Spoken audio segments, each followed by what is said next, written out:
Good afternoon, everybody. Welcome to the first MPC meeting of 2014. And I'm sure, just as we are, aware that the first month is already almost over, so it is off to a cracking start. But you're most welcome. Since the previous meeting of the Monetary Policy Committee, the expected cutback in quantitative easing by the US has begun. Although the initial response in global financial markets was generally fairly muted, emerging markets have subsequently experienced a high degree of turbulence, particularly in the wake of renewed fears of a slowdown in China.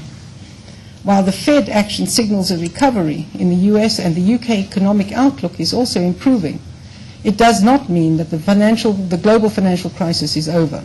Rather, we are now entering a phase of the crisis that is creating new challenges for emerging market economies.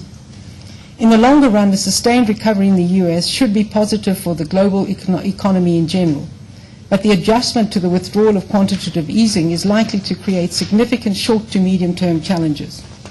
How to respond to a combination of sharply depreciating currencies, capital outflows, slowing growth, rising inflation, significant current account and/or fiscal deficits, and deteriorating confidence is posing policy challenges and very difficult trade-offs for many emerging markets. The Rand exchange rate has been one of the currencies affected by these developments, and the recent depreciation of the Rand, if sustained, will raise significantly the risk to the inflation outlook. Our inflation forecast shows a marked deterioration, despite the absence of clear evidence of domestic demand pressures. The recent inflation data reflects positive outcomes that belie the incipient risks, largely from the depreciation of the currency, that our forecasts highlight. The year-on-year inflation rate, as measured by the Consumer Price Index for all urban areas, measured 5.3% in November 2013 and 5.4% in December, resulting in an average annual inflation rate of 5.7% for 2013. Food and non-alcoholic beverage price inflation continued to moderate from a recent peak of 7.1% in August to 3.8% in November and 3.5% in December. The contribution of this category to the average CPI increase was 0.5 percentage points in December, compared to 0.6 percentage points in the previous month. The petrol price, which was the main contributor to the higher overall inflation in December, increased at a year-on-year rate of 10%, up from 7.7% in November. Core inflation, which excludes food, petrol, and electricity, has been unchanged at 5.3% for the 4 months to December, while administered price inflation, excluding petrol, measured 6.8%. The headline producer price inflation for final manufactured goods measured 5.8% in November, compared to 6.3% in October. The headline inflation forecast of the bank has deteriorated since the previous meeting of the MPC, mainly as a result of revisions to the assumptions regarding the Rand exchange rate. The forecast average inflation rate for 2014 is 0.6 percentage points higher at 6.3% and 0.6 percentage points higher at 0.6% in 2015 as well, with inflation expected to average 5.9% in the final quarter of that year. Inflation is expected to breach the upper end of the target range in the second quarter of 2014 and to reach a peak of 6.6% in the final quarter of the year, before declining to 6% in the second quarter of 2015. Core inflation, which averaged 5.2% in 2013, is expected to average 5.8% in 2014, compared with 5.6% in the previous forecast, while the forecast for 2015 has increased from 5.3% to 5.9%. The deterioration in this measure of underlying inflation continues to be driven primarily by the lagged effects of the depreciation of the Rand exchange rate. Inflation expectations appear to have remained relatively anchored at the upper end of the target.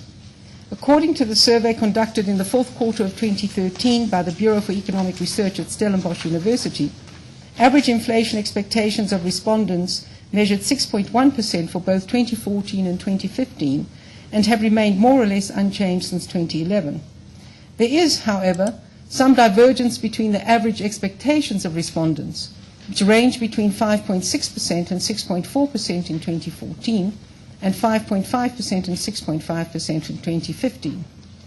Financial analysts have the lowest forecasts, which are also reflected in the latest Reuters survey that indicates expectations of 5.6% and 5.5% for 2014 and 15 respectively.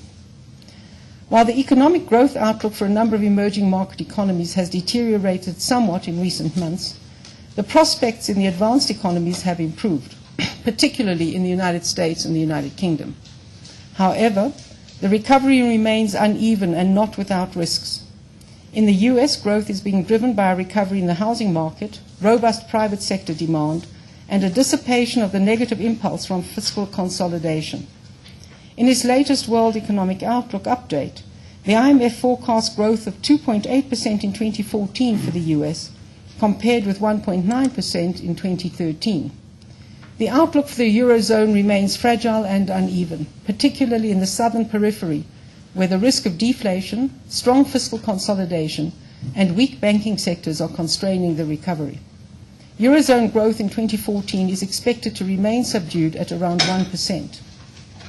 The Japanese economy has maintained its positive growth, but there are still doubts about its sustainability in the absence of continued fiscal stimulus.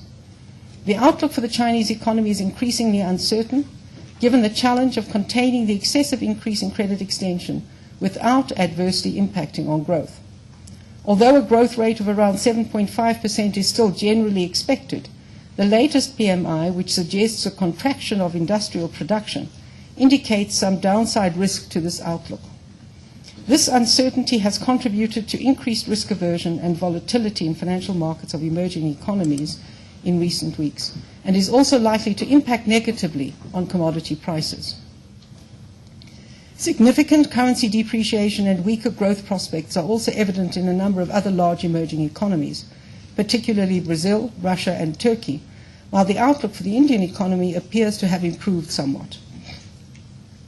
Global inflation remains benign despite abundant liquidity. However, spillover effects from increasingly divergent monetary policies are creating a difficult and volatile environment for emerging markets. There is still some uncertainty regarding the pace of tapering by the Fed in the coming months, and although market expectations are that the US policy rate is unlikely to increase before at least mid-2015, long-term bond yields have increased to around 2.8% from around 1.6% in May 2013. A further sustained improvement in UK growth and employment trends has brought forward the prospect of monetary tightening by the Bank of England. However, monetary policy is expected to remain highly accommodative in Japan and the Eurozone, where the risk of deflation persists. The expectation of tapering by the Fed since May 2013 resulted in significant outflows from emerging economies' domestic bond and equity markets, putting pressure on exchange rates and long-term bond yields, particularly in those countries with sizable current account deficits. Some countries, including Brazil, Turkey, Indonesia, and India, responded by tightening monetary policy, either in reaction to inflationary pressures or in an attempt to stem the depreciation. Since May 2013, cumulative interest rate increases have amounted to 300 basis points in Brazil and 75 basis points in India. The most recent instance has been Turkey, which raised its overnight interest rates, the MFR, by 425 basis points to 12%. The impact of these developments on the rand exchange rate has resulted in a marked increase in the upside risk to the inflation forecast, despite the relatively muted pass-through to date. Since the previous MPC meeting, the rand has depreciated by about 7.4% against the US dollar, 9% against the euro, and 8% on a trade-weighted basis. Year to date, the rand-dollar depreciation has been about 3.5%. In the final 2 months of 2013, total net sales by non-residents of South African domestic government bonds and equities amounted to 21 billion and 19.4 billion respectively. These flows effectively reversed the inflows that occurred during the earlier part of the year, with net purchases of bond and equities for 2013 by non-residents amounting to 1.3 billion compared with 85.2 billion for 2012. Year-to-date, net sales of equities and bonds have totaled 19.3 billion, of which 15.6 billion were bonds.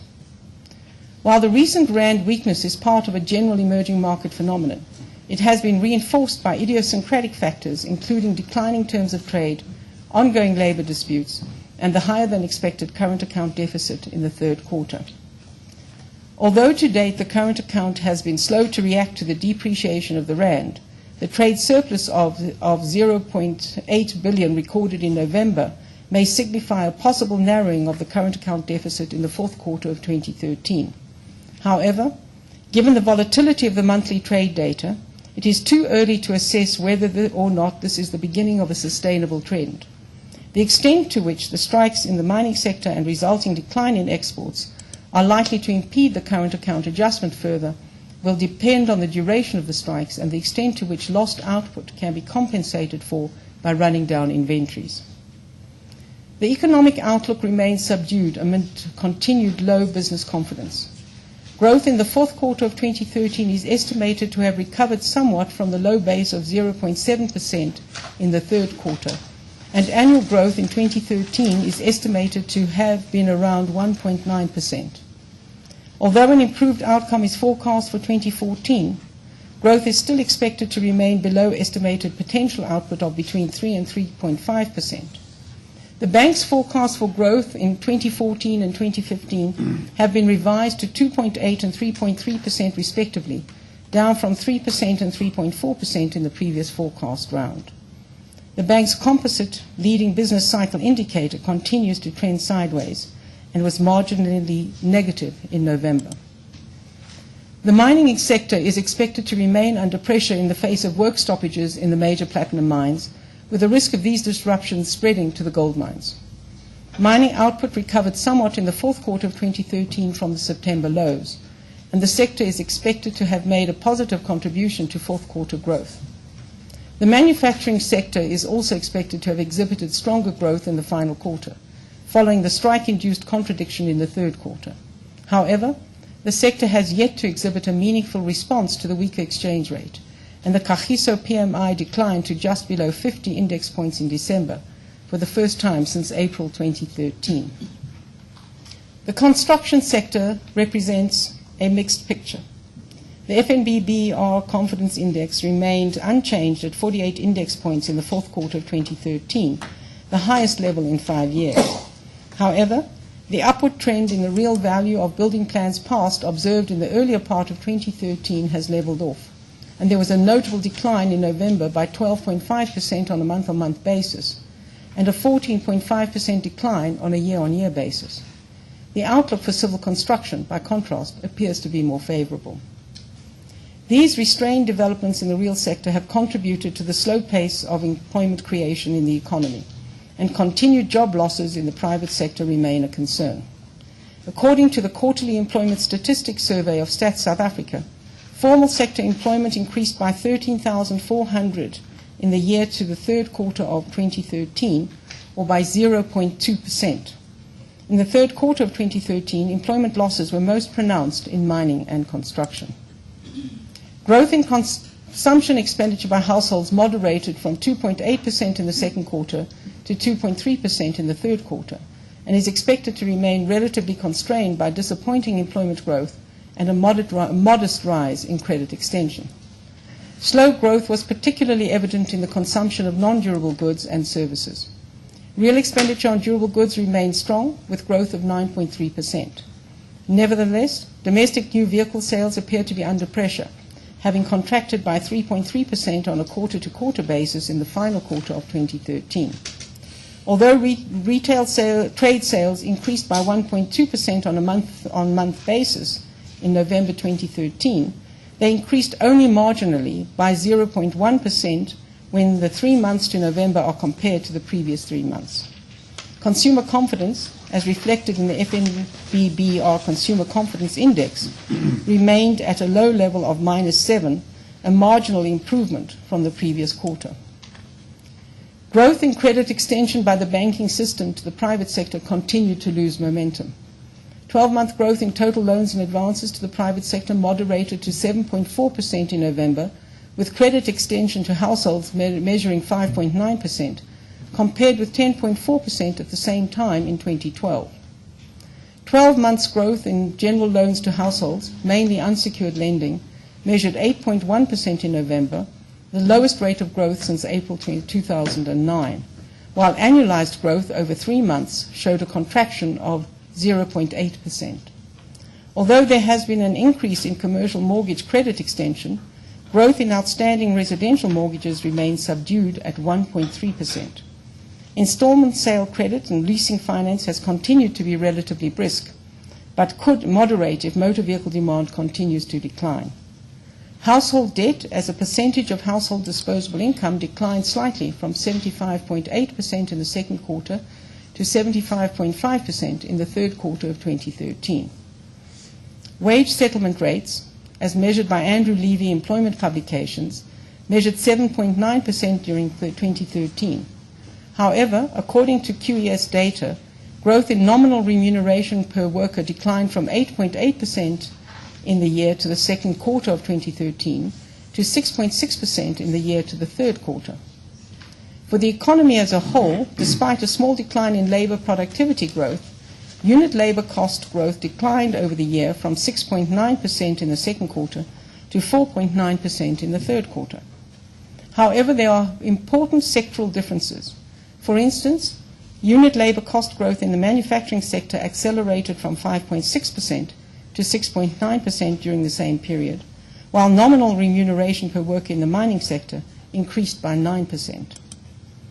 Food prices have been the main contributor to the downside surprises in inflation in the past 2 months, with prices increasing by 3.5% in December.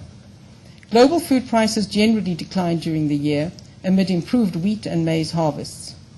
The rand exchange rate, coupled with disappointing domestic harvests due to drought in some areas, has impacted adversely on the domestic maize and wheat prices in recent weeks, with the spot prices of maize increasing by about 12% during January, following increases of around 20% between August and December 2013.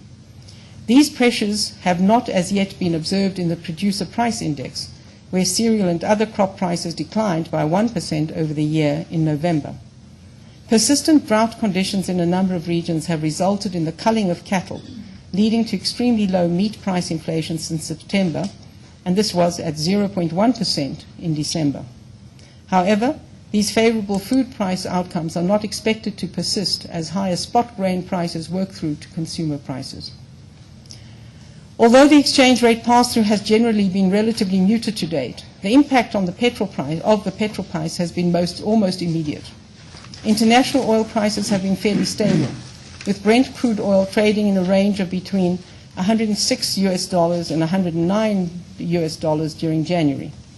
In December and January, the domestic petrol price was increased by a cumulative 55 cents per litre, and a further significant increase, expected to be in excess of 30 cents per litre, can be expected in February, primarily as a result of the weaker exchange rate. Sustained upside pressure from petrol prices on inflation can therefore be anticipated should the rand continue to depreciate. The MPC carefully considered the economic challenges facing South Africa and the appropriate policy response. On the one hand, inflation forecasts indicate the possibility of being out of the target range for an extended period, largely due to the impact of the depreciating currency. The risks to the inflation forecast are seen to be significantly on the upside. Large adjustments to the exchange rate will inevitably impact on inflation, even in conditions of relatively low pass-through, such as we have been experiencing. On the other hand, the growth outlook remains of concern. Credit extension is low and declining. Few jobs on a net basis are being created, and gross fixed capital formation, particularly from the private sector, is significantly below what is required. Capital outflows and a current account deficit exacerbate the difficulties that lie ahead. Exchange rate pressures are expected to intensify as markets adjust to the new pattern of global capital flows. Although monetary policy in the advanced economies remains accommodative, the process of normalization has begun, and the spillovers have implications for our own monetary policy. The primary responsibility of the bank is to keep inflation under control and ensure that inflation expectations remain well anchored. The depreciation experienced so far could improve our international competitiveness, provided that it is not eroded through higher wage and other input prices. In the light of these circumstances and taking account of policy trade-offs, the MPC has decided to increase the repo rate by 50 basis points to 5.5% per annum as of 30th of January 2014. The MPC is of the view that, notwithstanding this increase in the repo rate, monetary policy remains accommodative. Further moves in the repo rate will be highly data dependent. We will continue to monitor developments closely and will not hesitate to act as required in keeping with our mandate. Thank you.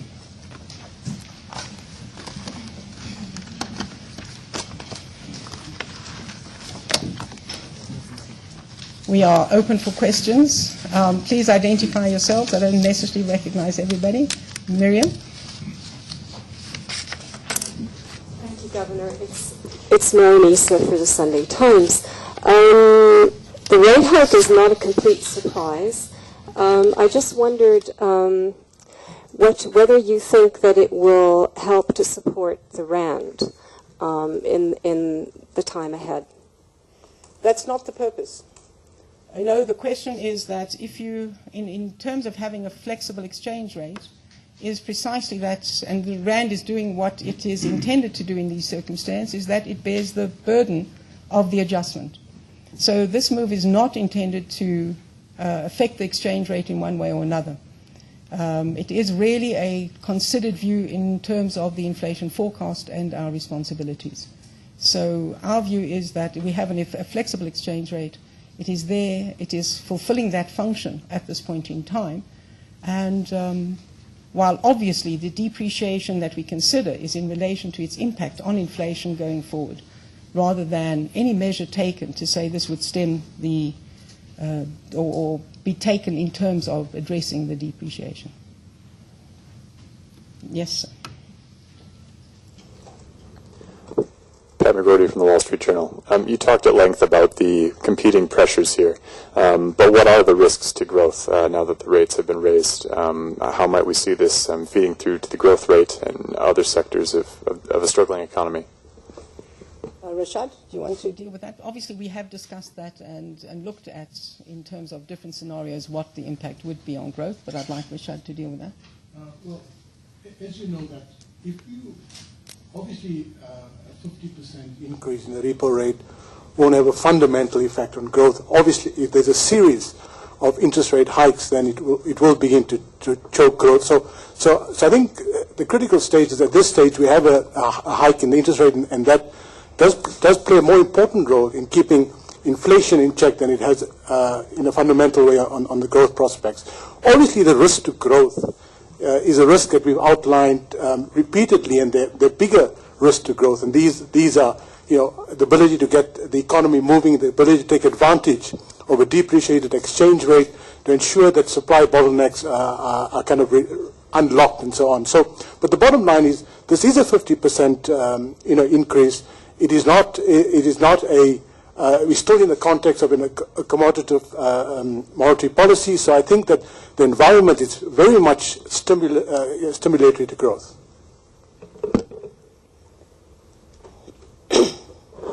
Helen Nyambura from Reuters. Were you aware that the Turkish rate hike was coming, and did that decision have any bearing on your decision today? I would be extremely surprised if any central bank knew a decision before another central bank takes their own decisions. Obviously, they had announced they would be having a special meeting, so people were aware that something was happening. No, so we would not be aware of what they were going to do or why. Obviously, we were aware before today, because they did that at midnight last night, so we knew what the measures were that they had taken. Does that influence us in terms of the specifics of Turkey? No. If you're looking at it, and as I pointed out, a number of countries have raised rates. Some have not raised rates. We were one that has not raised rates up until now, because all of us are dealing with a domestic specific in relation to a common problem. And I think I've outlined fairly clearly what the emerging markets are dealing with in terms of the challenges that we face going forward. This is, in our view, a new leg of the same crisis that has been going on for some time. It's now focused on emerging markets. So no, it wouldn't be because Turkey moved, we moved. That would not be the case at all. Are there the conditions that we've taken into account in terms of the impact on inflation and the threat to inflation and the implications of that for our economy, that is what has driven our decision. Again, we would emphasize the point that Rashad has made, and I think it's been made by the Minister of Finance. The depreciation has benefits as well as costs. You don't want your costs to be for nothing, and therefore don't erode the depreciation and what it can do for competitiveness. And we would urge that the South African very entrepreneurial society takes advantage of the greater competitiveness that the depreciation brings. Yes. Okay. Afternoon, Governor. It's Ntakisi from Business Day. Just one quick question on the rate hike. So if we come back here, say in the May meeting, and the rand is still weak and it maintains a weak bias, and inflation has breached the target on a sustained basis, could we see more rate hikes, or is this the beginning of a rate hiking cycle? Thanks. Well, I wouldn't want to say that this is a start of things to come and therefore it's automatic. Nothing's automatic. As we said in the statement, this is going to be very data dependent. What is happening, what is driving it, because, you know, it's a question of what can you influence, and therefore for us it's important to try to mitigate against the second round effects of inflation. So depending on what occurs and the data we see and the trajectories and the forecasts that we have, that will determine whether we have a further hike or not. I wouldn't be able to say to you at the moment, this is the start and it's going to be the next 10 meetings or one meeting that we're going to raise rates. We will assess the situation and respond accordingly. And just a follow-up. Do you not think this one was a premature rate hike, or given what you've already said? If we thought it was premature, we wouldn't have done it. Because you have already said that consumers remain under pressure, and there's a whole lot of people that still need that support. That's why we said they're trade-offs. Okay. The consumers under pressure with higher inflation is going to be more under pressure. So for us, it's not about, if we thought it was premature, we wouldn't have done it. Yeah. Hillary?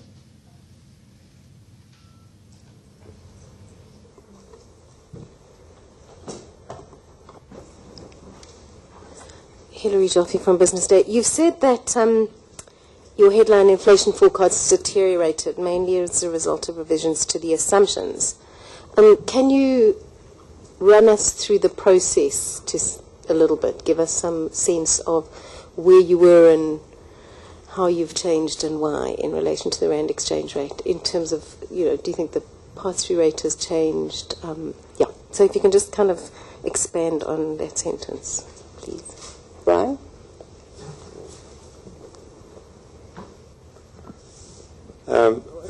Hillary, what we usually do when we have a forecast round is we try to assess where the exchange rate is going to be moving over the next 2 to 3 years. Very broadly speaking, we would assume some form of stable real exchange rate over the period, which means that the nominal exchange rate would be depreciating in line with inflation differentials. But we don't usually automatically take the current rate as the starting point. We would try to assess whether or not it's, we may be in a very volatile period where it might be very clear that it's clearly overvalued or undervalued in a particular point in time. But if you think back to the previous meeting and to the previous forecast round, if we just think in terms of the dollar exchange rate, I think it was still at around 10 rand or the low tens or something like that. We are now well into the 11s. So there was quite a big change in the actual move in the exchange rate, and at the same time, despite the fact that we are seeing, as we've mentioned in the statement, relatively subdued pass-through, we still do expect some pass-through to come through, and in particular, as we've seen the petrol prices, where it feeds through immediately, and we're already seeing in the spot price of wheat and maize, that's coming through very strongly as well. Obviously, with food prices, the pass-through is not as immediate, and there are a whole lot of other dynamics between the wholesale and the consumer price level. But certainly in the case of petrol, we've seen the impact quite strongly, and we'll see it again early next month. Good afternoon, Governor. It's Renee Fulgra from Bloomberg News. Governor, firstly, the usual question, was this a unanimous decision? And then secondly, on a, not sure if it's a lighter note, but I mean, you have never hiked interest rates. How does it feel?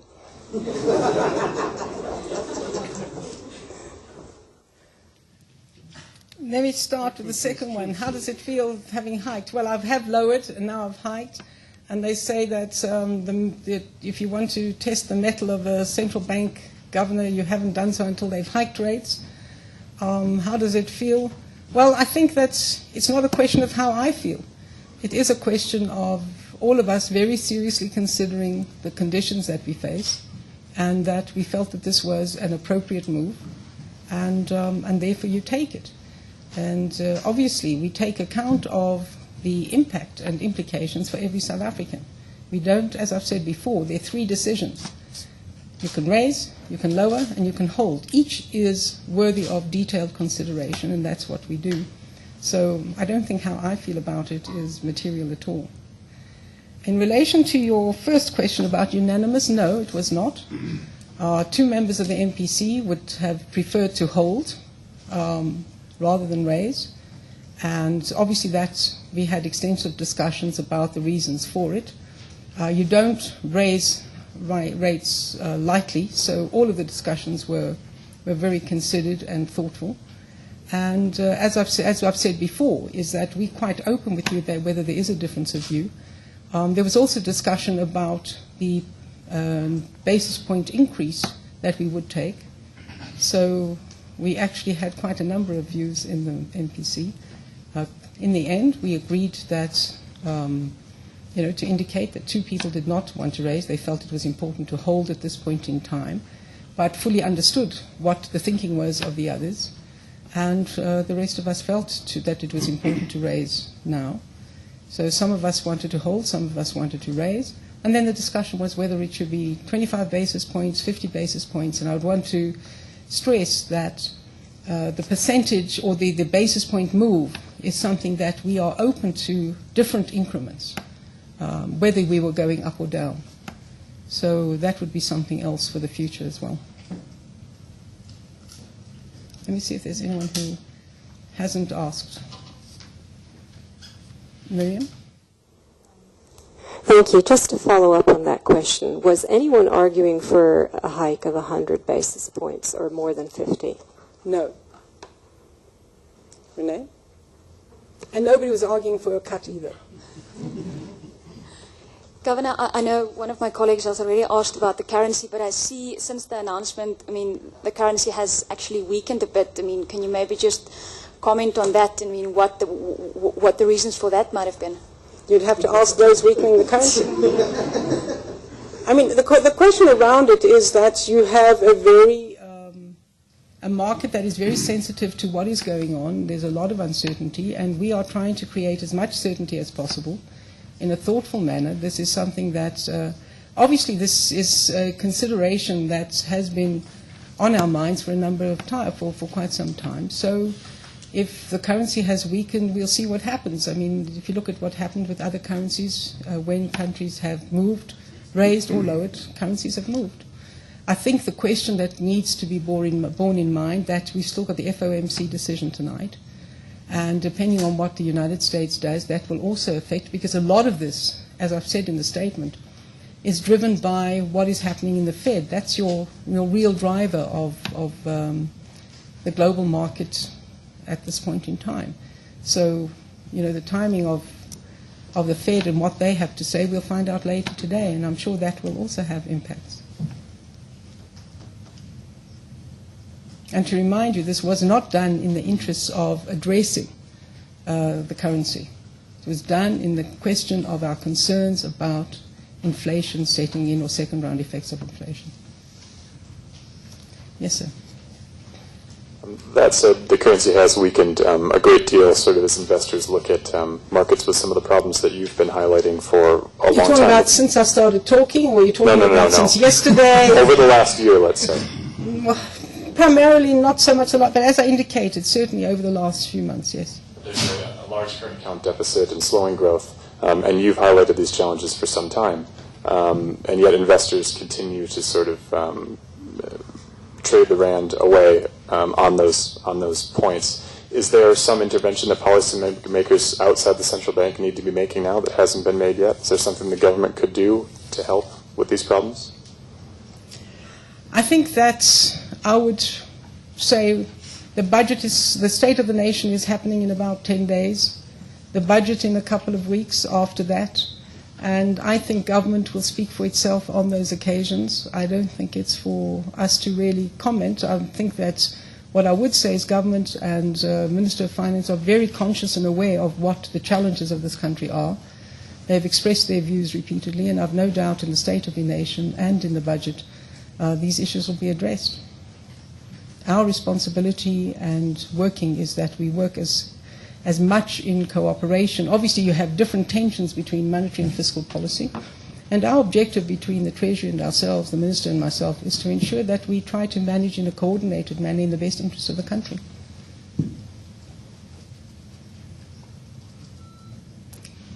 Miriam. We've seen quite hefty capital outflows so far this year. How much does this concern you, and do you think it will continue, or do you hope to see this slow down? I think, again, it's something that is a feature of emerging markets at the moment, and it is a question of the spillovers and the normalization that has begun. You know, part of it is that the advanced economies, people have a look at the advanced economies, you know what measures have been taken, you know where they are now from where they were, and so it is the normalization and the impact of it. And this is not a surprise to anybody. This has been repeatedly raised for a considerable period of time, that when things normalize, there is going to be a spillover. And as I said, we view this as part and parcel of the next leg of a global crisis that has been with us since 2007-8. So it means that we all need to be very aware, and I've no doubt that the Fed, while its primary concern will be what's happening in the United States, it's not unaware or oblivious to the impact of what it's doing on emerging markets as a whole. So what will happen there, I think, is dependent on a number of factors that are not necessarily domestic. Colleagues, anyone want to? Any other question? Silent on the wires as well. Okay.